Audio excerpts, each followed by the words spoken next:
For everything that I think was terrible about Shin Megami Tensei V, the Day 1 DLC, nerfing of buffs and debuffs, bafflingly bizarre hitboxes, framerate issues, and terribly paced story to name just a few, there is one area where Shin Megami Tensei V is at the pinnacle of the series, and that is in just how beautiful the game is to look at. While I would still rank Nocturne above it in overall presentation and atmosphere, and Persona 5 in UI and menu design, pretty consistently this game is a marvel to behold. And honestly, those two games set such a high bar that it's understandable that not every game can reach it so easily. And SMT V does outshine both of those games, visually speaking, in a few areas. I want to take a moment to especially praise the body language and facial expressions of this game, which were one of the few hiccups in quality that Persona 5 had, wherein facial expressions and body movement were often flat and rigid, relying more on the portraits and voice acting to convey emotion. I genuinely believe that some of the posing and rigging of models in this game was actually done to make the janky faces less noticeable, with characters talking from behind or in full body shots that naturally make their faces smaller and thus harder to notice. I also suspect that Joker's design of glasses and scruffy shonen protagonist hair was similarly done to hide his face. Many times when I was playing P5, I genuinely wished that I was looking at a still image like a visual novel, where emotion could be put on the characters through a 2D image as opposed to the barely expressive 3D models with their eerie frog-like eyes. I never had that yearning in SMT V thanks to the improved models and the ways that the cutscenes made use of movement, body language, and expressive facial animations. Persona 6 is an inevitability, and with the fresh release of Soul Hackers 2 and Persona's 25th anniversary come and gone, along with it being over a year since SMT V's release, I figured that now would be a good time to look at what is, in my opinion, some of the best designs from the franchise and express my wish to see them appear in Persona 6. Though I'm actually not picky where and when these demons reappear, I'm only using Persona as clickbait to try and appease the almighty one true god of YouTube algorithms. And to clarify, this is not a ranking. The list is organized to flow as organically as possible as opposed to my personal preferences. With all that said, please enjoy the video. Atlus has a Day 1's DLC problem, and it's often at the detriment of the narrative. While the return of the True Demon DLC can at the very least serve as a self-contained story not necessary to experience the rest of the game, the same cannot be said about DLC containing story details that should have been in the main game, especially a game with a story so barren as SMT V. And to make matters worse, there were a few demon designs that were also locked DLC available Day 1 that express plot points not covered or poorly conveyed in the main game, much like SMT 4 before it. Cleopatra and Mephistopheles are returning offenders, since they were similarly restricted to SMT 5 Apocalypse's DLC, but joining this unsavory cadre of extra money for this demon specifically is Artemis, Greek equivalent to Diana, and my pick for the first demon on this list. Artemis's original design in Kyoyaku Megami Tensei was based upon the infamous statues dedicated to the goddess in ancient Turkey, as was her next Kaneko design that would be more familiar with for Diana's, whose design in the 3DS game was a palette swap of Artemis's design in SMT Imagine 9. Just being a redesign of what I consider to be amongst the worst that Kaneko has ever done would be enough to give it a mention, but my praise does not end there, as while I criticize a lot of Doi's female designs specifically, Artemis's is one of the few where Doi's approach actually benefits this design because of the context of her mythology and through the inspirations that Doi took to heart when designing her, but to explain why, the context of the other demons and their designs is needed. Pretty consistently, female demons have been Doi's worst designs. Nua is the worst example in the game because she is meant to be an important character who helps make the argument for the neutral alignment, but as her design emphasized her as a sexy demon lady over anything else. Even in moments that are supposed to be serious, she just comes across as an overt sex symbol. Basically, imagine if Betty Boop was trying to explain pressing societal concerns relating to poverty or the ecological crisis of fossil fuels and the difficulty with alternatives while making sure to distract from the points she's making by emphasizing how much of a patriarchal wet dream she was designed to be, complete with a stereotypical Valley Girl accent and incessant innuendos. Similar problems also exist for the intended, quote, little rascal that would make the player wonder if she is a friend or foe, Demeter, who, much like Nua, is a stark contrast to her mythology. The image of a little girl doesn't relate back to her mythology as a mother of many of the lesser Greek gods, and doesn't particularly support her role in Strange Journey, where she is a major character and enigmatic guide for the protagonist. Both Nua and Demeter are clear examples of taking modern-day concepts and ideas prevalent in popular culture,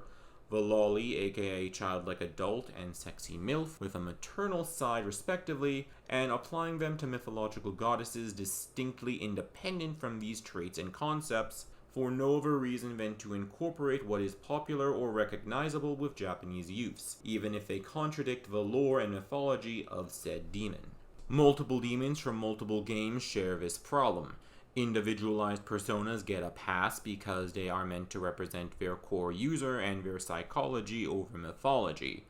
But the same cannot be said for designs that are meant to be demons or shadows, and it wasn't just Doi guilty of this. Sometimes this idiosyncrasy was the result of needing to use recolored models either due to budget or time constraints, and at others it was simply Kaneko being Kaneko and adding unnecessary phallic or sexual symbolism regardless of mythology or literary origins, like with Cthulhu and of course the original Artemis. But what was once the exception has more or less become the rule with Doi's female designs, especially the demons who feel like they have been designed by ignoring their mythology or to try and invoke a modern sensibility and arbitrarily assigned a design to a demon, and I am not the only critic of these design liberties. Amano Zako is a massive and hideous Tengu woman with a temple to rival her father, the vengeful storm god Susanoo O.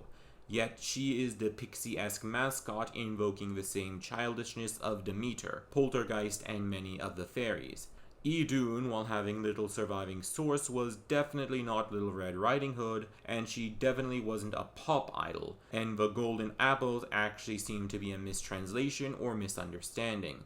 as the Norse word for apple applied as a generic term for all fruits and nuts before apples were introduced to Scandinavia. That's not to say that invoking modern feelings, ideas, and concepts into demon designs is necessarily a problem. Kaneko invoking symbolism of modern-day subservience is part of the reason why the angel design he created for Nocturne has become so iconic. It's the context of what these design elements have been applied to that make or break these designs. For example, I actually like Idun's design and think it would have worked better for a different demon, be it the actual Little Red Riding Hood or as a new design for a demon that appeared in the Persona 2 duology Linda, the ghost of a Japanese idol according to urban legend. The problem is not the design itself, but rather that it is supposed to be a Nordic goddess whose association with this design is a stretch at best. And with that all said, I feel like Artemis has wrongly been categorized in the same vein as Nua, Demeter, Amano Zako, and Idun, goddesses whose mythology have been ignored in favor of conformity to a modern niche or fetish, but Artemis is the rare example of this liberty working to the benefit of the design as opposed to the hindrance because of what Artemis is the goddess of: femininity and virginhood, while also being associated with the moon. As such, taking cues from modern symbols of femininity in the magical girl genre, a genre that often denotes femininity and at times innocence and childhood as sources of internal strength, suits a goddess who made a wish to never grow up, which her father Zeus granted after taking pity on his daughter. Furthermore, Doi added various little touches like a moon-shaped tiara, and the fact that her dress possesses a similar texture to ancient Greek robes that relate back to her country of origin. Hence why I like Artemis's design, why this video was originally going to be a defense of Artemis's design, and why I would like to see future appearances for this Artemis moving forwards. As a Japanese game, Japanese mythology is naturally one of the most represented and typically have amongst the strongest designs in my opinion, and I am happy to say that the latest Japanese kami to be interpreted in SMT, Kayano Hime, continues this trend. While Artemis is an example of a goddess that resembles her mythology as an eternally young huntress, accented with modern depictions and symbolisms of femininity and youth, Kayano Hime is a design that embodies what she is a goddess of, which I typically prefer in the designs of deities over generic humanoids for a number of reasons, all of which are present in this single design. Doi's Kayano Hime feels fitting to her mythology, is instantly recognizable, and unique to Shin Megami Tensei, and just by looking at this design without even knowing the name, I can take an educated guess at what she is the goddess of based on the information conveyed through the designs and possible animations alone. Representing and interpreting mythologies is one of the core appeals of the franchise as a whole, and as such I always appreciate designs like this that let me test my observational skills and mythological knowledge to take an educated guess and see how close I am to the correct answer. A common belief is the Hagoromo, the long scarf-like accessory, stays up through divine energy, and across the series the Hagoromo has accented many Asian goddesses specifically, such as Apsaras, Amaterasu, and Amano Uzume, meaning that this is a design of a goddess. Being made of grass or straw implies a connection to what she is a goddess of, and wearing an elegant pink kimono automatically denotes her as Japanese, as well as being regal and important given the color's connotations. I took all of this in and immediately took a guess at her being a Japanese kami of farming and agriculture, which was pretty close, if not quite right. Kayano Hime is the Japanese kami of grass, vegetation, and fields, whose only association to farming that I could find is her association to fields. I had mistaken the long grass for straw, something that should have been obvious from the width in hindsight. Even beyond this, Kayano Hime would be a fitting addition to Persona specifically, given the fact that her children Ameno Sagiri and Kunino Sagiri are major antagonists in Persona 4, her father Izanagi is the default persona of Yu Narukami, her husband Oyamatsumi appeared in both Persona Q games, and while trying not to spoil anything, her mother Izanami is a major character in Persona 4, and a major supporting character in the original Megami Tensei novel. Other family members, specifically her half-siblings, nieces, and nephews, of which there are numerous, have made frequent appearances for years in roles big and small, being major antagonists and major supporting characters in numerous games, including SMT V and the Persona 4 Arena duology. I know for a fact that I am not the only fan who feels happy when we see demons that remind us of our heritage. The stories told by family members or from the countries we grew up in or visited and hold fond memories of as children. While I've never been to Ireland myself, I do desperately want to travel there one day, as I have a lot of relatives from Ireland on both sides of my family, and connecting to the culture and mythology has helped me feel closer to my now deceased grandmother, who grew up in Ireland, and as such, Irish mythology holds a special place in my heart for all of the above reasons. This automatically got me excited for the first appearance of Finn McCool, and the fact that he is a Bishonen pretty boy to the point that Doi himself even referred to him as a heartthrob when designing him, had me the most excited to recruit this demon above all others in the game, especially when he first appeared complete with voice acting and story relevance, making it apparent that big plans had at one point been planned for his inclusion, that were tragically replaced with resolving it in a side quest. While the story of SMT V might be terrible, one of the very few narrative through lines that I love is that by sucking his thumb, Finn McCool gains the divine knowledge needed to ascend to become a Nahobino. A tidbit that is both accurate to his mythology, where licking a piece of salmon of knowledge from his thumb granted Finn McCool the great wisdom the salmon held, but also relates back to the game's interpretation of divine knowledge. Beyond his thumb, the rest of this Irish warrior's design invokes much of his mythology, and this list has made it pretty obvious that I have a preference for demons that invoke their folklore and culture, even in subtle ways, which this design does a lot of. The deer antlers he wears alludes to his birth name, Diemne, which means young male deer, as well as the fact that his wife and son were cursed into deer. Even his pretty boy appearance relates back to his mythology, as some meanings of his name are handsome, fair, white, and light-hued. In my humble opinion, Finn McCool is the best humanoid demon design in the franchise, at least amongst those that resemble actual people, and if prevalent enough moving forward, could become one of the franchise's most iconic demons. Speaking of Finn McCool, 3 of Doi's designs specifically, Finn, Amanozako, and Hayataro, feel like they are an emulation of some of Kaneko's classic and most iconic of creations in Pixie, Cerberus, and Siegfried. I already went over why Finn McCool and Amanozako did and didn't work respectively, but by contrast, Hayataro is a very bizarre mix of fondness and forgettable for me. On one hand, I really like his design, capturing my attention whenever I see him and loving the strong colorations. Renegon pattern eyes and the furry texture of his mane and tail, brought to life with flowing animation similar to the Nahubino's hair. However, much like his partner Atsuta, this is an aspect of the game that I am quick to forget in my boredom with the rest of it. If I had to take a guess, behind the scenes drama occurred that caused Shin Megami Tensei V to come out rushed, and the story was the biggest casualty, and Hayataro was the biggest casualty of the game's unfinished, terrible writing.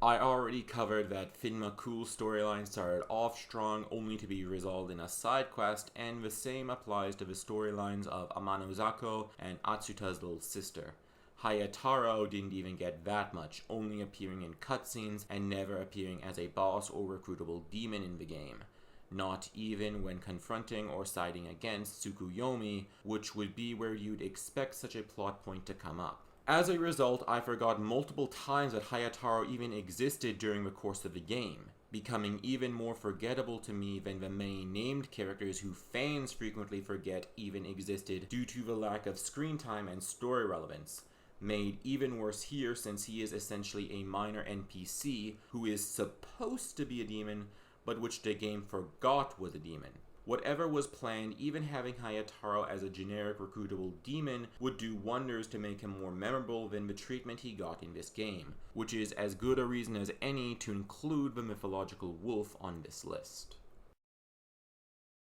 A rather strange quirk of the franchise has to be that dragon demons are surprisingly few and far between. Sure, Seiryu, Koryu, and Fafnir are common enough, but I'd be very surprised if any modern fan could recall or name another dragon demon without looking it up on the wiki, with most of the demons occupying the titular dragon and drake races being based off of serpents, or non-specific if serpent or dragon.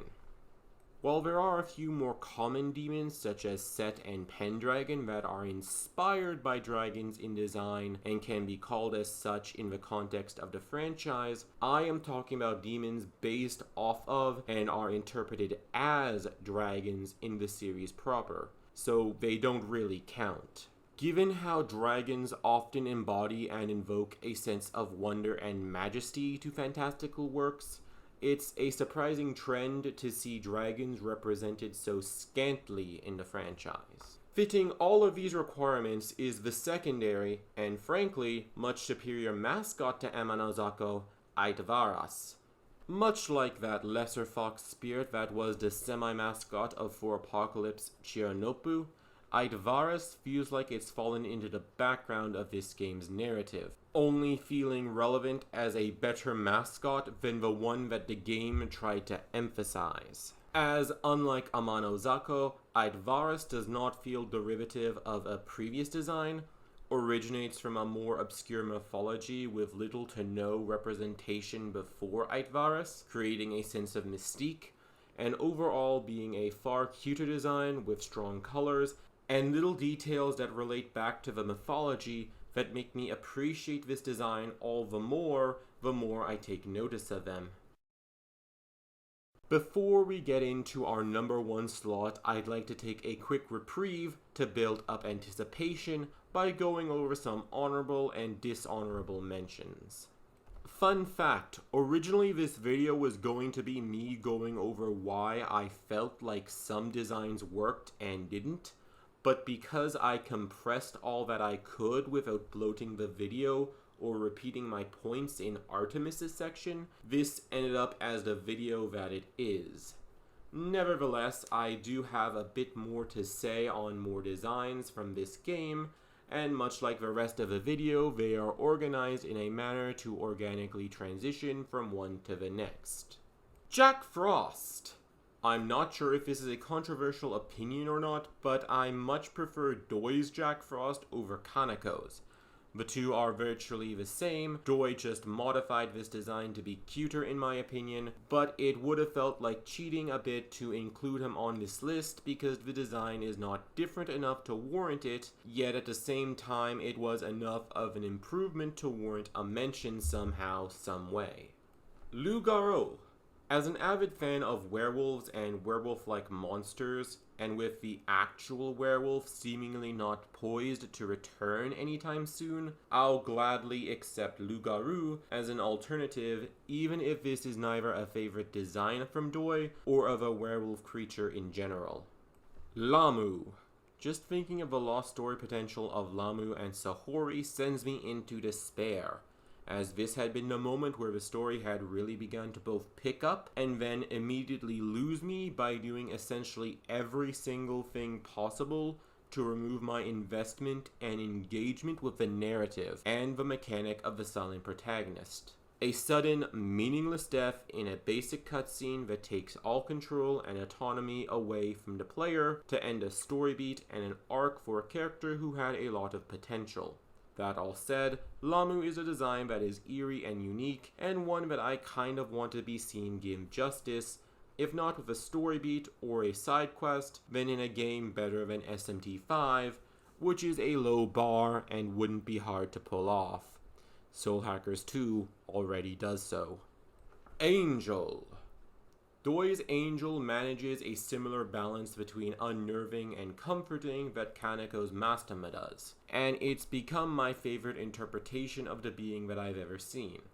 Androgynous, serene, seemingly benevolent in mannerisms and actions, yet with the discontent of absolute assimilation into hierarchy, as exemplified through the robotic mask that hides what is beneath and blinds the angels to the suffering of the masses under God. Angel was the whole reason why I even wanted to include an honorable mention section on this list, but I doubt that Persona is going to replace the far more classic and iconic Angel for this one, given that it's been used in all 3 Neo Persona games, as well as in Soul Hackers 2. And finally, we have Daimon. Daimon is a demon whose design I really like, but one that, much like Idun, I feel has been applied to the wrong mythological figure. When comparing and contrasting this being to Angel, it is very clear that someone wanted a more generic interpretation of a demon, possibly as a contrast to Doi's Angel, that invokes a far gentler, more ambiguous feeling of law. The two designs contrast in a lot of different ways, being the respective first and second demons to actually appear in the narrative, even down to their very first actions on screen. Angel rescues and brings Dazai to safety, while Daimon attempts to attack the protagonist like a savage. Honestly, I think that Daimon is emblematic of the main issues with how alignment was treated in SMT V, given that Angel's redesign corresponds to a more benevolent take on law, while at the same time Chaos has had all nuance removed and reduced to the generic villain group for the entirety of the game. Daimon, while the origin for the word demon were not beings necessarily tied to evil or malice in Greek mythology, but rather a benign spiritual being often sought out for the sake of learning. In fact, the word daimon translates to as guide, making this yet another example of a demon that invokes modern sensibilities at odds with the mythology of said figure. That said, like Idun, but unlike Nuwa and Demeter, I feel like this is a solid design that could work if applied to a more malevolent creature or figure. Out of all of the additions that Doi did, I think that the absolute best is his take on the Hydra. When compared to other animalistic demons, snake demons haven't really had a big impact in terms of design. Yamata no Orochi, Quetzalcoatl, and Yearlinger in fact feel like they lack the immediate impact and staying power of the likes of Orpheus, Chimera, Kamatotes, and many others have had over the years. This could have something to do with body language and posing, I think, since Kaneko's artwork often has the demon in a dynamic pose to demonstrate a temperament about them and convey that through a still image alone. Suzaku, for instance, looks very regal and imposing, but as snakes lack limbs, it can be difficult to get across those feelings, at least with the demon design solely. With more modern hardware that can support greater detail, some of these designs have come into their own. Most notable is Quetzalcoatl, who is a lot more visually appealing than previously, with the textures applied to both feathers and scales, bringing about a beauty to the snake with wings lacking in previous titles. However, going truly above and beyond to try and make one of the most infamous monsters of Greek mythology shine is the Hydra. As the first boss of the game, it feels to me like Doi was trying to channel much of the same occult monstrosity in design that the Minotaur invoked. And while I might still prefer the Minotaur overall, Doi did a fantastic job in creating a demon that made a similar and impactful first impression through a powerful and imposing visual design. The asymmetrical approach in how the heads grow out of the Hydra automatically puts it far above the generic multi-heads of Yamata no Orochi. However, what truly elevates it above all previous snake demons are the various details, big and small, that make this one of the best designs Doi's ever done. Taking heavy emphasis on and inspiration from Greek pottery, Doi applied a mask-like design to each of the heads that could easily pass as being made of clay, aided in artistic patterns that are often on Greek vases, and the snake's texture resembling more refined earth as opposed to scales. My only real problem with the Hydra is that the Hydra breathes fire and is weak to ice, despite the mythology behind its defeat being that Heracles cut off each of the head and cauterized the wound with fire before the head could regrow.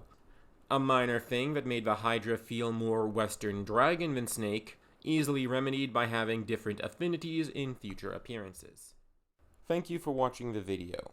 If you agree or disagree with my takes or honorable mentions, you can leave a comment. For the foreseeable future, I'm going to try and get at least one list of 6 video out each month, and the next list of 6 will be my top 6 demon designs from SMT 4. I wish everybody a happy December holiday, whichever it is you celebrate, and despite me promising a list of 6 each month, this is actually the December video because I don't know if I will be able to upload next month.